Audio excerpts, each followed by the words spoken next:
Okay. Uh, Hello everyone watching.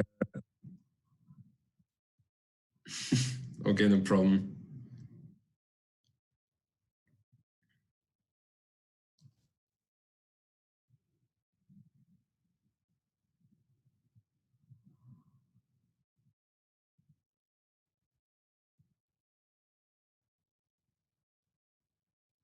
All right. Hello everyone watching DiEM25 Goes Local. Today we have the pleasure to have Daron Acemoglu with us. Thank you, Daron, for your time. Daron is a very well-known economist, professor of economics at the MIT.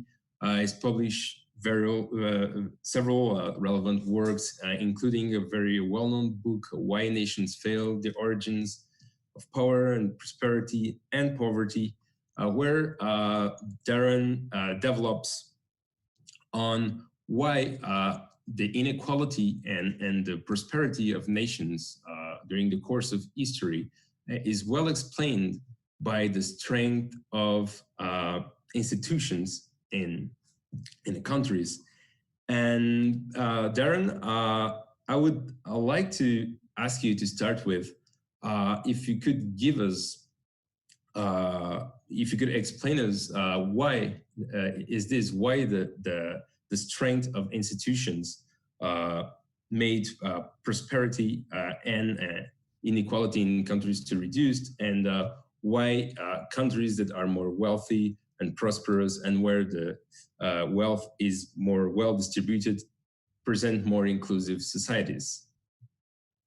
Well, I think we have to start about what are the most important factors for economic outcomes in a country. A lot of scholars throughout the ages have emphasized culture, geography, other factors. And where James Robinson and I start in our research and in Why Nations Fail, which you kindly mentioned, is by emphasizing the role of institutions. And institutions here are, broadly speaking, both the economic organization, political organization, and the social organization of society. Now, before we jump onto issues of inequality and growth, just to give a glimpse of why institutions are so critical, we can start from the current crisis. Why is it that the pandemic is ravaging the West, especially the US and the UK?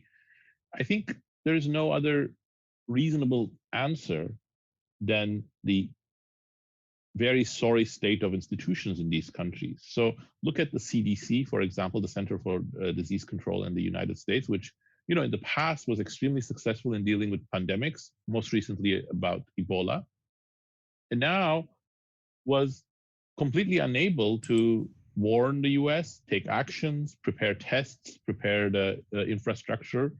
So how is that to be understood? And I think when you think about it, it's got nothing to do with any specific American culture. It doesn't have anything to do with America's economy, which hasn't really changed all that much over the last 20 years, 30 years. But it has something very much to do with politics and the nature of institutions. Autonomous organizations such as CDC, such as the bureaucracy, the civil service, they thrive on expertise and ability to make policy. And when you have a bad administration that starts undermining these institutions, even in the course of about 3 years, you can completely disempower these institutions. And then once those institutions are weakened, that really means it becomes much harder to take action and to respond to challenges, to deal with economic, social, political problems. This is just a microcosm of the broader institutional perspective. So if you want to understand why is it that two countries that are very close to each other, say, actually completely identical, like South Korea versus North Korea, why is it that starting more essentially at the same level of income in the late 1940s, they have a huge divergence where by now South Korea has the 15 times the income per capita of North Korea. and a very good education system, a reasonably good social welfare state, these are very much about political institutions, how politics is organized, what the politically empowered people, the elites, the politicians, the dictators, or the presidents are able to do, what are their incentives to serve the people versus not serve the people. And James and I summarize these things under a simplified framework, but I think a useful framework of extractive and inclusive institutions. Extractive institutions are what we have experienced throughout most of our history. Institutions are designed such that they extract resources from the majority of the people for the benefit of a small minority. And inclusive institutions are those that include people and provide opportunities for them broadly. That's about the form of markets, the form of property rights, the form of infrastructure, public services, opportunities in society. Those are all part of that inclusive bundle of institutions. Crucially, and then we can sort of go to inequality from there, extractive institutions are not like a simplified or simplistic concept like communist versus capitalist or kingdom versus democracy. They're broader than that, because when you look at extractive institutions, they come on all shapes and forms. The North Korea is obviously an extractive institution for a small military elite is in power, but so is Egypt under a market economy that was highly corrupt under Mubarak, and now under a military dictatorship, which hasn't really changed much. And so in that sense, there are many forms of extraction that can happen, and that's why the details of how institutions work is actually crucial. But the common theme is that extractive societies almost always create inequality. Why? Because they are concentrating political power and economic power in the hands of a few, and economic and political institutions, again, they may be dysfunctional. In some respects, they will be dysfunctional, as we're seeing in the current crisis, but to the extent that they work, they are serving the purpose of extracting resources from the majority and transferring it to the minority. But, and then perhaps we can come to this later, I don't want to make my first answer longer than this, but inclusive institutions, the way they deal with inequality is also very complex. All right. In your book, you and James Robinson give several examples, like historical examples of nations that became more inclusive. Like, for instance, you citing the United States, for instance, New Zealand, Australia, the UK, and I'm now comparing, for instance, what we know of the United States and the European Union. So we have a group of countries where property rights are granted, the courts are relatively independent, the voting rights are assured, so a broad part of the population can actually influence decision making. And so I would consider that in Europe and the US today, or in the last 20 years, we've seen inclusive institutions. But in these last 20 years also, we've seen a lot of poverty increasing, and the top, the top reach of the population becoming richer and richer, and all these under inclusive institutions. So how would you explain this? Exactly. So I think that's an excellent question, and that's why I was saying the way that inclusive institutions deal with inequality is quite complex. Well, let's first start with the successes, because I think it is easy to criticize countries and to criticize what's been achieved. But for the West as a whole, and to some degree also for the rest of the world, but if we speak on the West, the 3 and 4 decades that followed World War II are an amazing success. There has never been anything like that in human history, where you see, something close to half of the world economy in terms of GDP, less by population. Many countries, over 20 countries, are all growing or above 2% a year per capita, in some cases over 3% a year per capita, and doing so in a very equalizing way. So look at Italy, Spain, especially after Franco's fall. Look at France, look at the UK. in all US, in all cases, you're seeing this growth process where a rising tide is lifting all boats. Low education, women, they're all sort of benefiting from this economic growth, even though many things are imperfect. In France, there are a lot of political problems throughout the 50s and the 60s. In many parts of Europe, there is still a lot of privileges. In the in the US, there is still a huge discrimination against African Americans, women's discrimination. So there are problems. This is not to say that everything is hunky-dory, but there is a process of the economy working for the benefit of the people and undergirded by a political system that's also trying to work better, but there is political competition and so on. And you see the fruits of that both in terms of inequality and growth. So that achievement is not to be belittled by any stretch of imagination. Moreover, I think the European Union is another huge success. I think what we have realized in the first half of the 20th century is that maintaining peace and maintaining international economic order are very difficult things that nation states are not always well placed to do. Sometimes yes, sometimes no. So there was an understanding after the war that there is need for supranational institutions, but supranational institutions are extremely hard.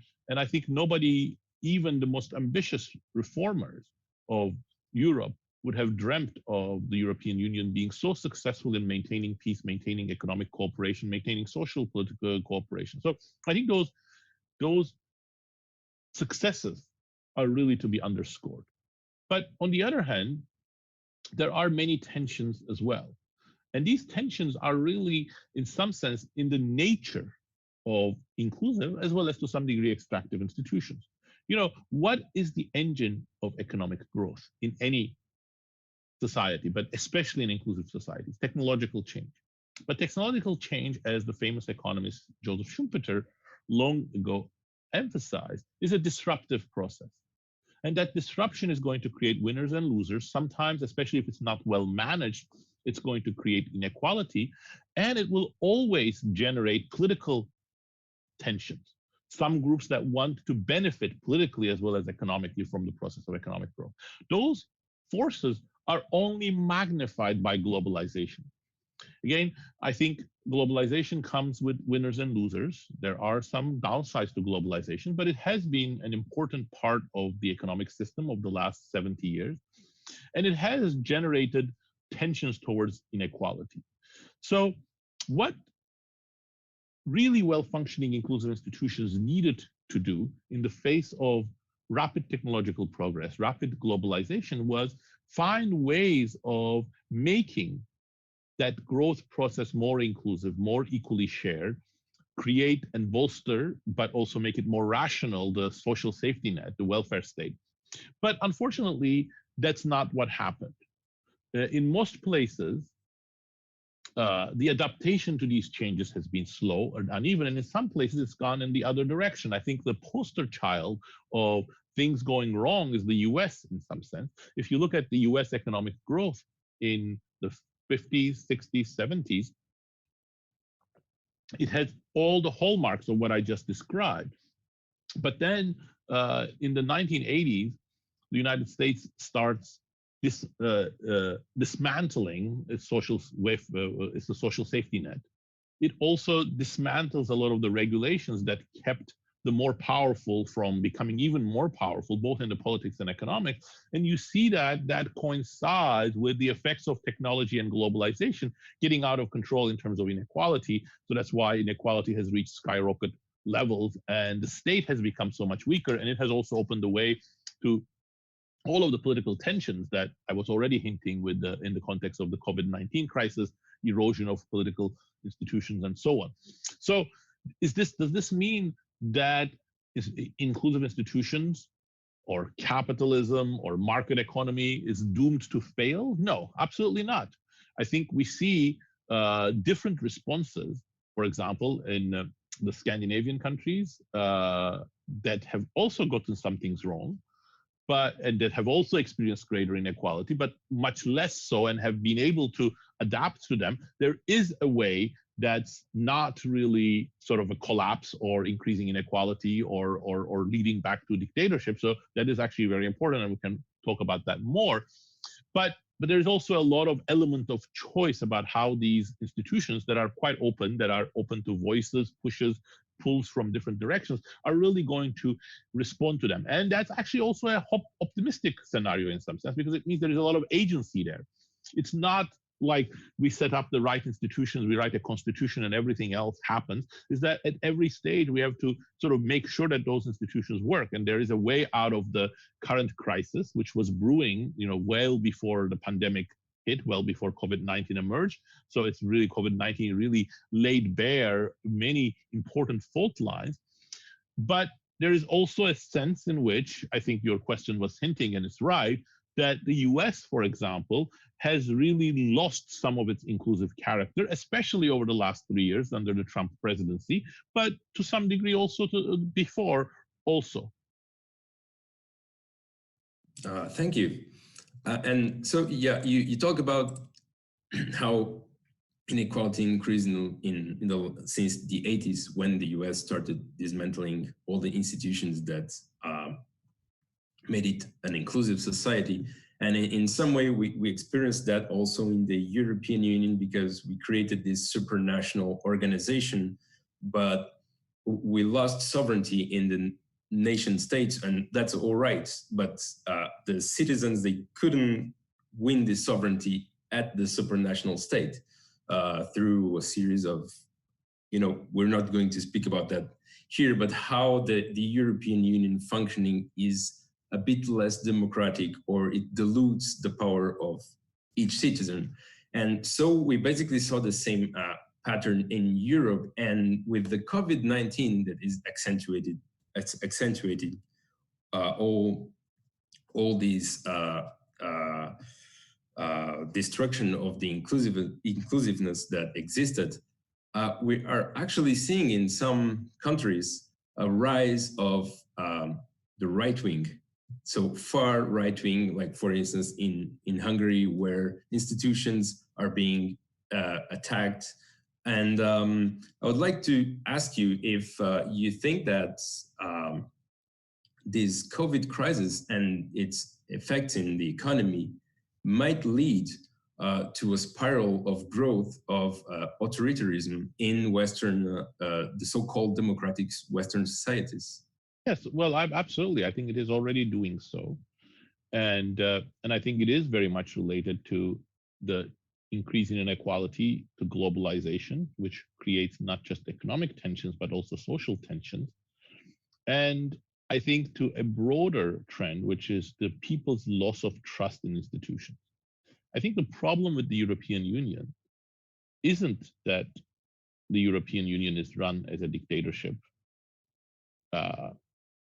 It is that it has not yet worked out the right mechanisms for getting people in this whole union participating in politics. And that then contributes to lack of trust, or the existing trust in institutions not rejuvenating itself. So when you look at the Brexit, yes, there was an anti-immigrant sentiment, and it was very important. But I think there was also equally a reaction of people to the European Union's bureaucratic structure that they felt was not listening to. Some of that was not right, but there is also a grain of truth in there. So I think that is part of the process which we have to work in strengthening and maintaining inclusive institutions.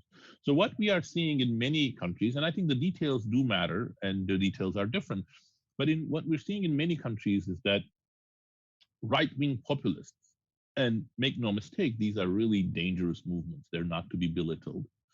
Right-wing populists are rising at the coattails of people thinking that they cannot trust economic and political institutions, they cannot trust politicians, they cannot trust bureaucrats, and moreover, that these people are out against them. They are part of the globalized elite, or they're part of this or that. Marine Le Pen for example, famously framed that as patriots versus globalists. And I think the framing does differ. From Orban is framing it differently. Erdogan in Turkey is framing it differently. Bolsonaro in Brazil is framing it differently. But they're all exploiting this lack of trust in institutions. And globalization, immigration, and inequality are all contributing to that lack, erosion of trust. But again, the solution is not to turn to a Chinese-style state. It isn't to turn your back on markets and say, we're going to regulate everything because we know that's not going to be feasible or it's not going to work for what we want, but it's to find the right balance. In other words, it's doubling down on democracy, doubling down on inclusive institutions. So that means to find the right type of regulation, to make use of markets, but in the right way, to make use of technology in the right way, and to strengthen, deepen democracy so as to keep all of those forces in check, because I think democracy is the best guarantor that we have that the inclusivity is not going to be hijacked by one group or another. Yeah, you talked about the UK and the Brexit and their sense that they were losing their sovereignty, so that they were not to put it in your terms, that they were as a society becoming less inclusive because they were dominated by European bureaucracy. And this is curious because even at the European level, we see, for instance, trade agreements being signed between big economic regions, like between the European Union and Canada, European Union and the US. And it just came up, like, you have this kind of investor-state dispute settlements, these arrangements that allow big corporations sometimes to go around legislation, national rules. Do you think that there is a way to regulate this kind of agreement, for instance, these trade agreements, and make the whole world economy more inclusive instead of maybe acting at a small scale?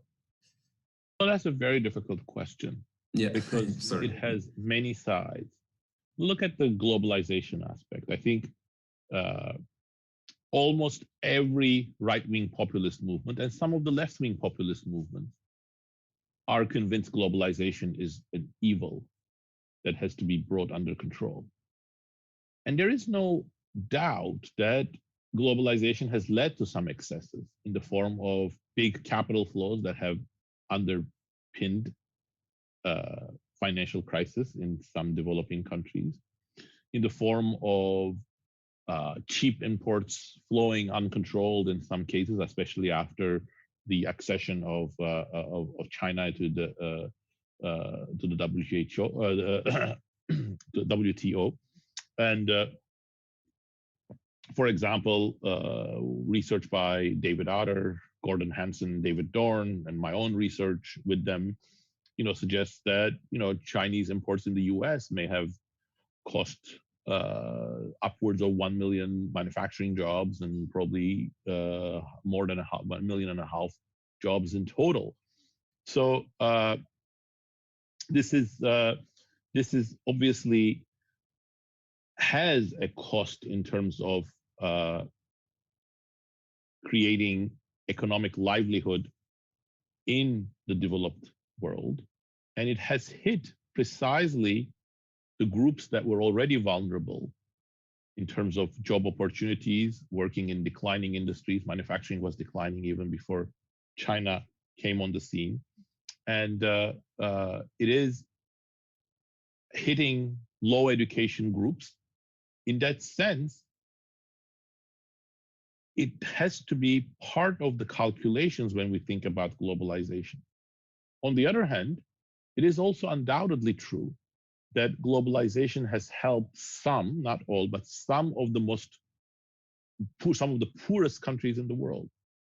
China, which started at levels not much above sub-Saharan African levels in the mid-1970s, has grown thanks to globalization. South Korea, Taiwan would not have been able to transform themselves from essentially a very low middle income level to some of the richest countries in the world. Vietnam, we're seeing, Indonesia, those countries are lifting themselves out of poverty thanks to globalization. If globalization was less regulated for Africa, for example, in agricultural markets, EU here is the main culprit, by the way, then Africa could have actually much access to much better export markets, helping some of its most vulnerable and poorest population. And globalization has also helped with technological change, increasing the diversity of variety of products. So it has these two aspects that we have to take into account and design the policies the right way. And actually, again, to bring it to the current pandemic, we're seeing the worst and the best of globalization at the moment. On the worst side, this pandemic is a gift of globalization. It starts in one country, quickly spreads. Why? Because we're such a globalized country where people travel all the way. Part of its effects are exacerbated because our global supply chains. But we're also seeing that part of the reason why we are actually in a better situation in dealing with the pandemic is because we're sharing information. The RNA of the virus was sequenced and shared at in January by Chinese scientists, and that has helped the virus efforts. We are also seeing that the best practices, if they could spread from countries like South Korea and Taiwan to the rest of the world, we could have done much better, or Germany to the rest of the world could have done much better in dealing with the pandemic. So they're both sides of the of globalization. So how are we going to deal with it? Well, I think first of all, we have to recognize that it has two sides. Second, we have to recognize that in the globalized world, we have to have strong supranational institutions. Again, it comes back to the European Union, but much broadly than that. For instance, and here I really don't want to say anything that agrees with Trump, because I think he's singularly responsible for a lot of evil things that have happened in the US. But on one thing, he was right, that WHO has been a big failure. Why has WHO been a big failure in not raising the alarm bells and not coordinating? Well, because it's not a powerful organization. It is subservient to national interests, and it doesn't have autonomy in the way that you require with most expertise-driven, scientific knowledge-driven organizations like bureaucracies. So we need autonomous, powerful international organizations that are still accountable but deal with these issues. And WHO is one of them. In a world where pandemics, of course, are going to recognize no borders. But we also have to sort of abandon the conceit that we have to just bring down all the borders and then let goods and people flow, because I think that's just not going to work politically and economically. You see that when you open the borders, it really helps sometimes people who are ravaged in countries that are war torn. But on the other hand, then you create big political reactions, and then you see fascist parties or right-wing national parties get a boost. When you open the economic borders very quickly all at once without any of the sort of the guardrails, you see what happens to industries that completely collapse. Part of the reason why countries like France, the UK, the US have been slow in building, for example, protective equipment like face masks and ventilators, because they don't have a manufacturing base left partly because of globalization. So I think all of these things have to be taken into account when we start rethinking globalization, that there are a lot of benefits to be gained from globalization, but also we have to take its effects on political tensions, inequality, and social reactions into account. Thank you for your answer to a complex question. You talked about, and I will flow to my last question. You talked about empowering supranational organizations and the need to empower them.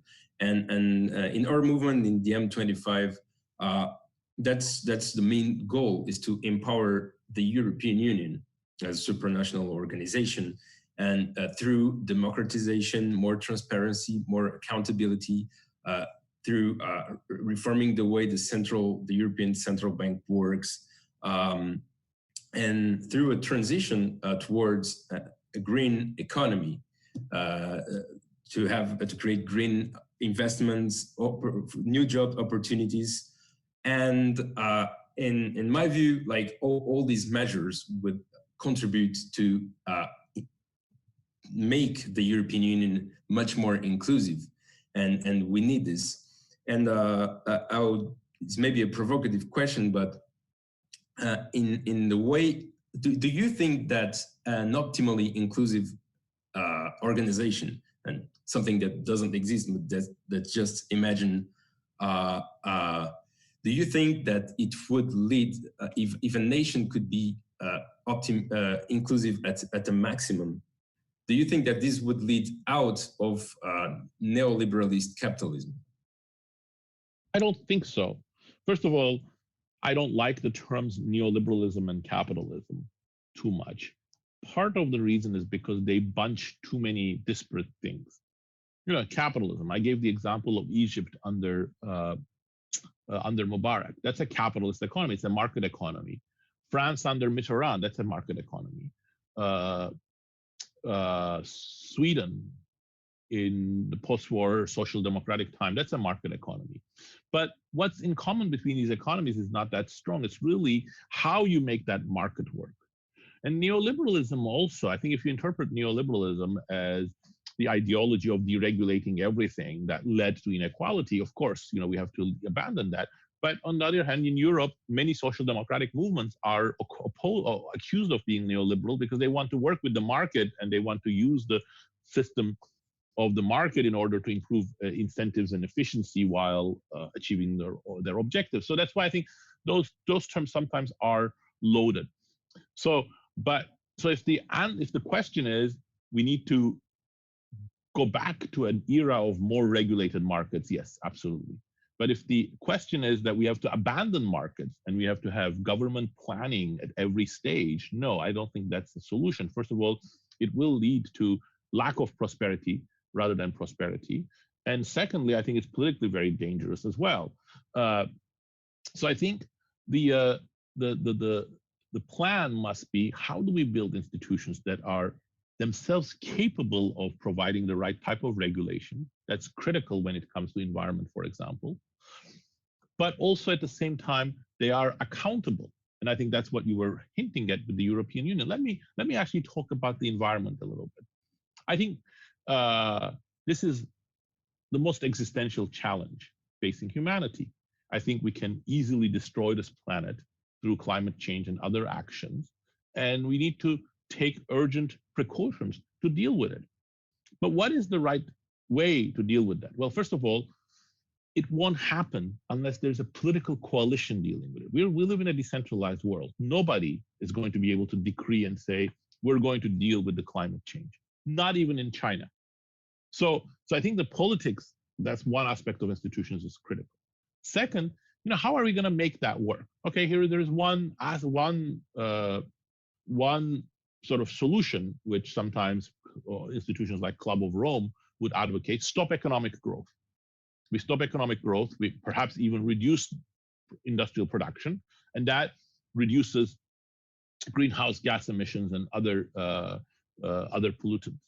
Well, that's not a solution. We still have a world in which, you know, billions of people are in poverty. You see how the aspirations of people are damaged even when economic growth falls from, you know, from 3% to 1%. So the backlash that abandoning economic growth would create is just too high.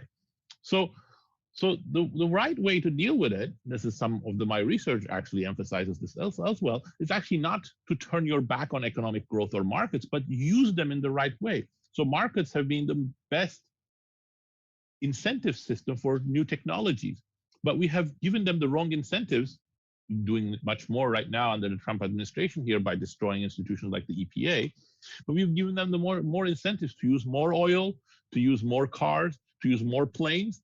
Now, if we need to give them more different types of incentives, if we tax carbon, if we tax airplane rides, if we provide subsidies so that, you know, there's more research on green technologies. Actually, green technologies don't need actually all that much subsidies, because with a lot of research over the last 30 years, many of them are now almost cost effective with coal. So I think there's a way of using the market to do it, to do the right thing, and that would be just much more effective, much more efficient. So that's the delicate dance here. It's easy to have slogan to say, and we are for climate, therefore we need to do everything and stop the economy if necessary. But it's not practical. The practical, and that's where the institutional perspective becomes particularly productive, is to find the right setup, the right regulatory structure. What are the right incentives? Which are the technologies that can work? How can we support those technologies? Not with like some dictator or a planner saying this is the right technology, but provide the broad set of incentives to the market so that they do it. And we've seen it time and time again in history and recent history, that when you give the right incentives through regulations and through other market-based but politically driven systems, it is extremely effective. And that's the challenge that we have to face. All right.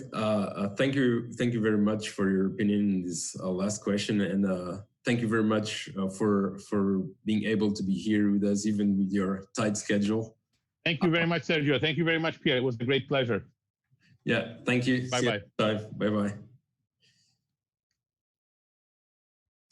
And so I'm sorry for the ones that expected a longer session, but we had misunderstanding with Daron that was still able to be with us. So this was supposed to be much longer and to give you opportunity to pose questions, but unfortunately it was impossible given that Daron has another interview in 5 minutes on the radio. And so thank you anyway for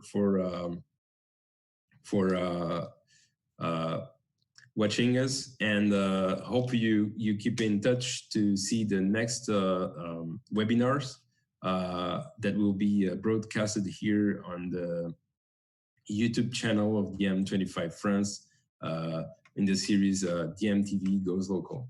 All right, thank you.